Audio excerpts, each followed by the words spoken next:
Newsflash: CNN has lost half their viewers in less than 2 years. In a last-ditch effort for survival, it appears that CNN has crossed the line from journalism to tabloid sensationalism. Such is the case with the recent Anderson Cooper 360 investigative report on a former Islamic PLO terrorist who converted to Christianity and the ways of the West. But instead of exposing current unreformed terrorists, CNN chose to blatantly smear and attack a reformed terrorist, reinforcing the cynical view that a growing number of people have that at CNN, no good deed goes unpunished. Walid Shoebat assisted in the investigation by offering to give CNN his real name, since for security purposes he uses a pen name, along with passport records and a virtual treasure trove of information. But inexplicably, CNN chose not to accept that information. Instead, they proceeded with what amounted to a pseudo-investigation witch hunt. Let's examine some of their investigative and reporting techniques. CNN claimed they had asked several agencies about Shoebat's past.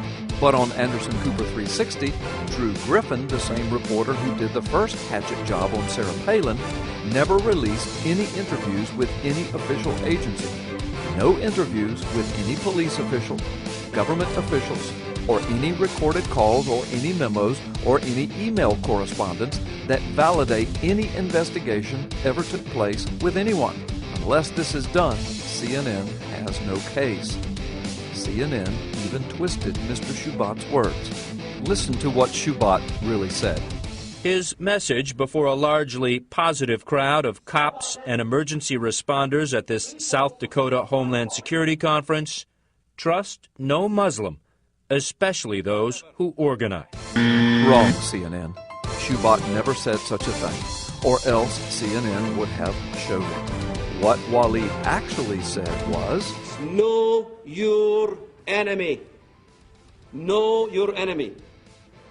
All Islamist organizations in America should be the #1 enemy. All of them, the Islamist organizations. Mr. Shoebat said to know your enemy. All Islamists and not Islamic, as Drew Griffin claimed. When someone uses the word Islamist, this would point to Islamic fundamentalists. Yet CNN wants to paint Walid as a Muslim hater.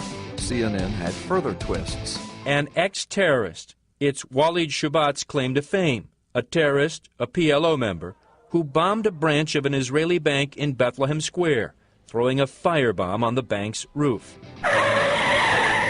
Truth is, Mr. Shoebat never made any claim that he threw a Molotov cocktail on a bank, which completely debunks Mr. Griffin's entire investigation. Why would anyone remember such a minor event 30 years later? Mr. Shoebat had a real time bomb assembled by the notorious terrorist Mahmoud al-Mughrabi, whose account can be completely verified through United Nations reports and news agencies. CNN's Jerusalem Bureau went to great lengths trying to verify Shoebat's story, finding the general location where the branch of Bank Leumi once stood, but not finding anyone who could remember a bombing. Not finding anyone who could remember a bombing? Wrong, CNN. The United Nations documented that between December 24th and 27th, there were 2 explosions in that area.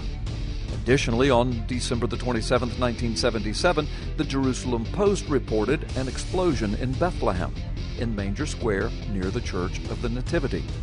And again, according to a daily newspaper published in Tel Aviv, Israel, Yedioth Aharonoth, on January the 2nd, 1978, an explosive charge went off outside the local courthouse.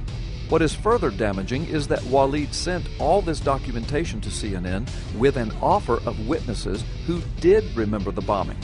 But when CNN realized that they did not have the Hatchet story that they were so lusting after, what did they do? They stopped their correspondence. There's another part of his story that doesn't check out. Shoebat says he was arrested and spent 2 weeks in an Israeli prison. There's no record of you being in prison. I think there'd be at least an arrest record. They held you for 2 weeks. Wouldn't the United States know you were in prison if you were a U.S. citizen? Tomorrow, how about me and you go to the Muscovia prison and extract the records? The records are there. Okay. Would you be willing to do so? We did, and the Israeli detention center could find no record of detaining anyone with the name Walid Shoebat. Wrong again, CNN. Even if Mr. Griffin did check prison records, he was searching the wrong name. Had CNN examined the records that they were offered, it would have proved beyond doubt that Mr. Griffin made an error intentionally. When Mr. Shoebat was arrested, he turned in his U.S. passport and not his birth certificate or ID. His U.S. passport had a different last name. Mr. Shoebat was born in Bethlehem, and since his mother was a U.S. citizen, he was under her passport as a child. When he matured, he held his own passport, which used his mother's information and is not under the name Shoebat.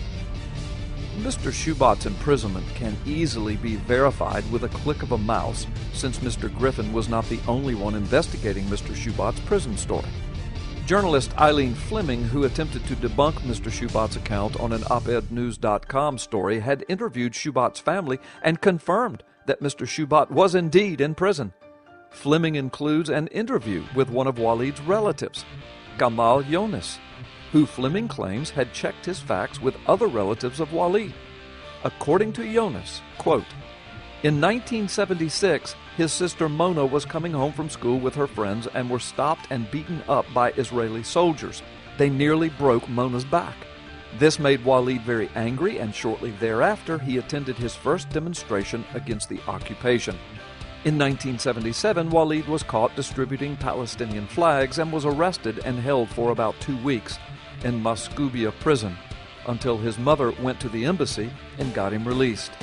But when he was in jail, he met someone who invited him to join a group against Israel. You obviously can see why people are critical of your claims. There's a whole lot of gaps in your story. There's no gaps at all. We don't have a bank bombing. And we don't have a terrorist, because it turns out Walid Shoebat, even on his own admission, was never charged. Wrong again, CNN. Mr. Shoebat was not in jail for his bombing operation, but rather for planning civil unrest, in which he was released without charge since the U.S. consulate in Jerusalem intervened in the case. He later joined a terror cell in Jerusalem. If Mr. Griffin was searching court cases and terrorism charges, he would not find anything.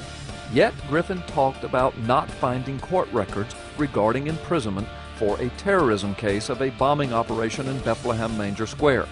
It wasn't Walid that put gaps in Walid's story. CNN simply did another hatchet job. Honest reporting or dishonest reporting? You decide.